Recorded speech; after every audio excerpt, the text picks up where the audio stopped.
Hey, welcome back to James's Repair Shop. Well, still working on this old Thunderbird, as you can see, but she's coming. Lots of sanding. I've had the engine hood painted.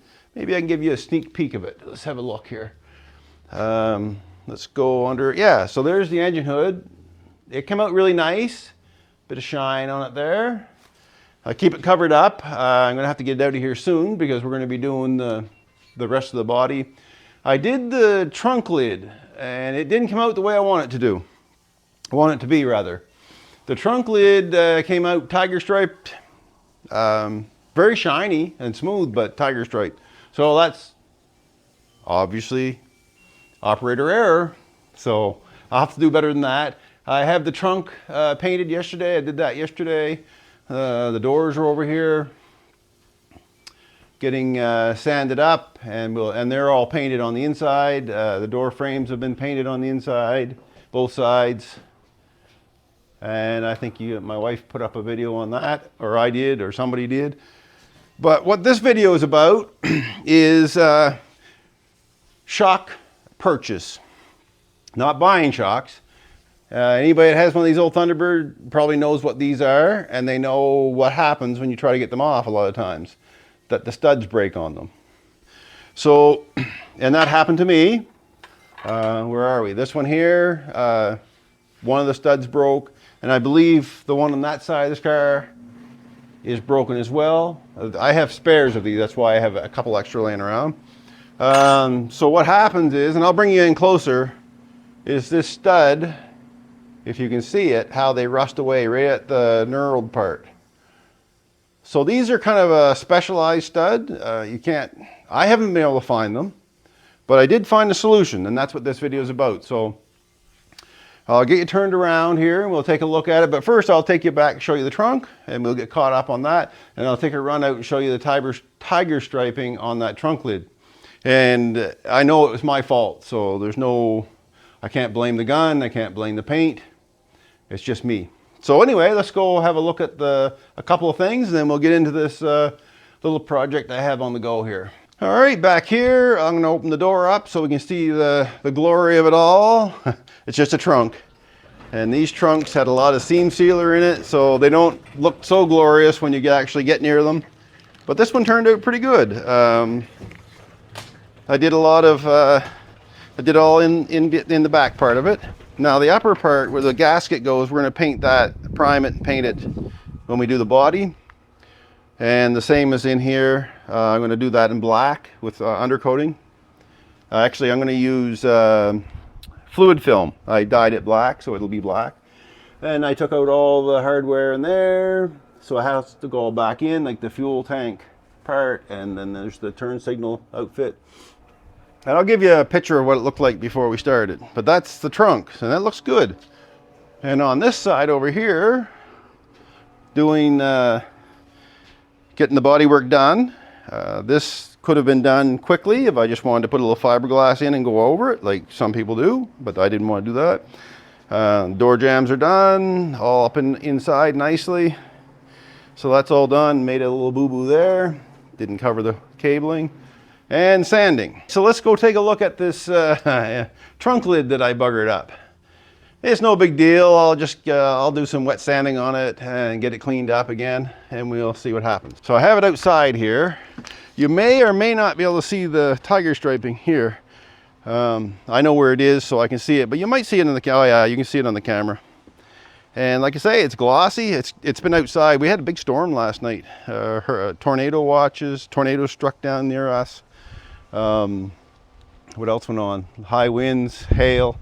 So it's a little bit dirty, but the tiger striping. So you can probably see it from there really well, because I know I can without looking through the camera. So that'll have to be sanded and redone. It is what it is. Like I say, just do better. All right, so that's the trunk lid that needs to be redone. So let's go on inside and we'll talk a little bit more about these shock purchases. That's what this video is really about, not a whole bunch of updates. But hey, I'm here, why not do it? So the shock purchases. Well, these bolts, these studs that are in here, like I said, I couldn't find them anywhere. Let's get away where the light's not shining through the window there. And now this perch here, the studs are decent on. I'm gonna take them out and replace them anyway, because a couple of them are starting to decay. Now these are 3/8 studs, 24 threads per inch, so they're fine thread, and they're knurled. And I'll show you one right here. I think I showed you this one already. And this is how they rot out. So the knurling is what holds them in place, and there's a reason for them to be like that. Now, if you wanted to, you could just use bolts, put in the holes, but you'd have to weld them on, so tack weld them on. And that's no big deal either. You could do that. You could buy 3/8 bolts, fine thread bolts, and put them in, or coarse if you wanted, but I'm using fine thread. And the reason is because this all sits down in the middle of the coil spring when it's on the car, and you can't get at the heads of those, so they need to be locked down somehow, whether you weld them there or you use knurled bolts. So what I have here, I'm going to get one out, just bear with me for a second. All right, so what I have are wheel studs from a Polaris side-by-sides, off-road rigs. I don't own one of those, but I found these studs, these wheel studs. They're 3/8 by 24. Now they're a little longer than I wanted them to be. I'll show you right side by side with the other one. So here's the two together. So they're a little longer, so they'll have to be cut off. On the one closest to the engine bay will have to be cut off. I don't think it'll work. It'll probably hit the around by that area, because there's not much room there. And I bought new nuts. Where they went, I don't know. But anyway, we'll get into it in a minute, and I'll show you what I'm going to do here. Now, one thing I did notice with these wheel studs by Polaris, and I'm going to put I'll put the description. I got to turn here because you're going to be washed out. I'll be washed out because of the windows. So I'll put where I got these. I got them on Amazon, but I'll put the specs on them in the description. So if anybody's interested in that, you can go for it. Otherwise, you can just use bolts and weld them on. But you will have to do something, otherwise, when you go to get them off the next time, they'll be spinning in there, and they'll be very hard to get at. You could probably just zip cut them right off, and that would be fine too. But this is just kind of to keep it close to what it was. All right, so let's get into this, and enough talking about it. And it's not a big job to do. I believe I did kind of dry fit these a tiny bit, and I think the holes are just a tiny bit too small.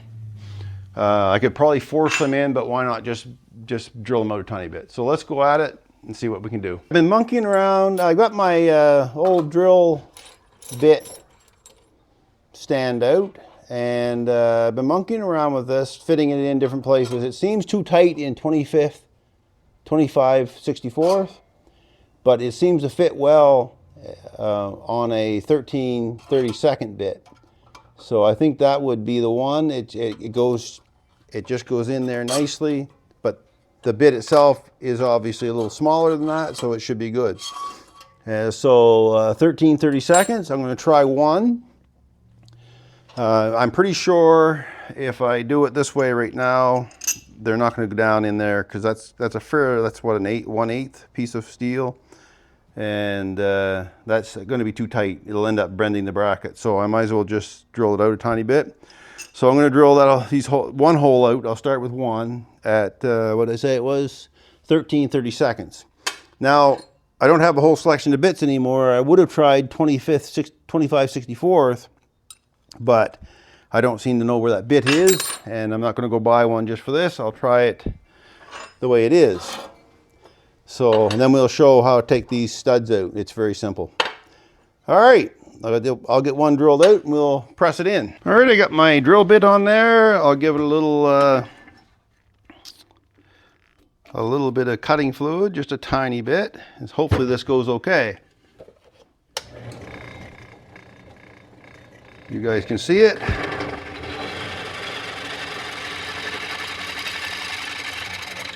Just like that, very simple. So we're only going to do one right now.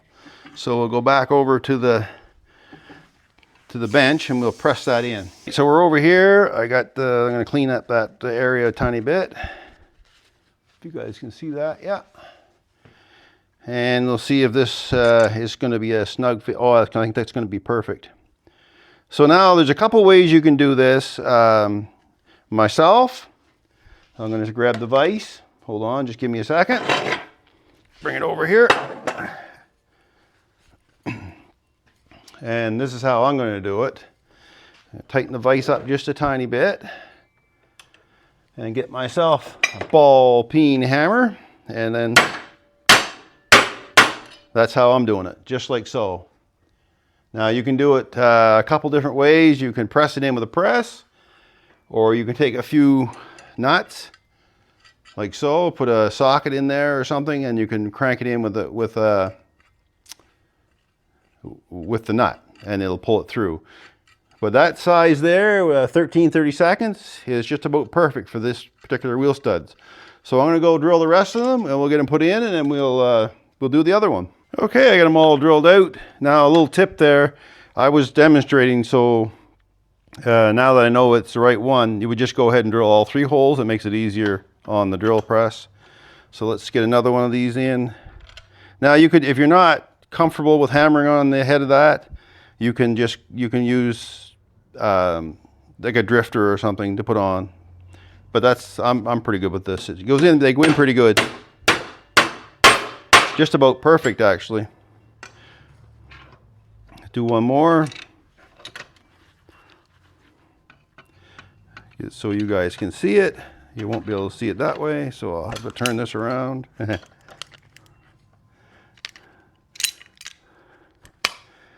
There we go. And that's pretty simple. You just a few slight taps, doesn't have to be really that hard.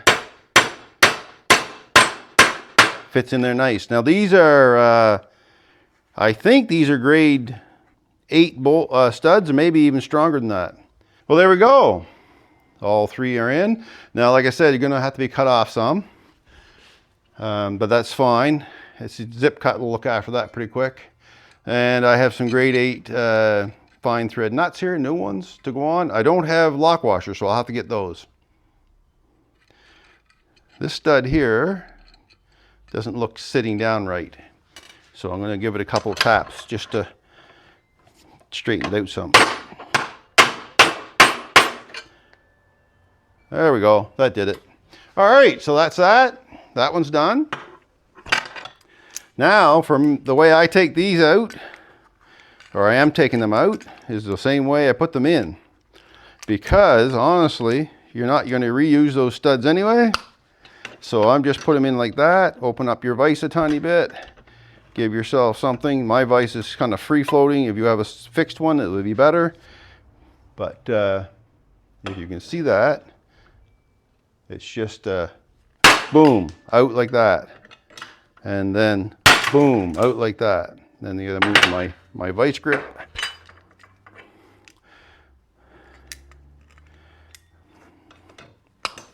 And boom, like that. Now I'll take it over and drill it. I'll drill them all and we'll put them in.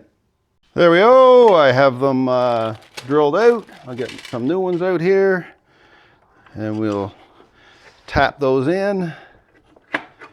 Just in a bit like that to give it some support so you don't bend the plate.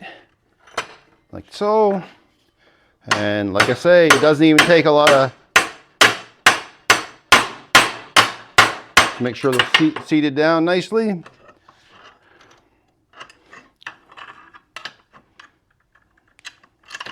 Like so.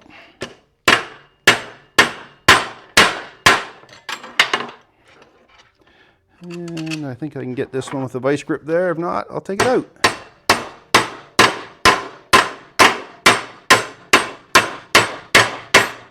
There, that's done. All right, so let's see what the shocks I bought for it. They're just a set of Monroe shocks. I'll put this out of the way. Gather up these old studs so I'm not tripping over them. So these old studs were starting to decay as well. If you can see that, yeah. So we'll change them out. And the shocks, it is right here.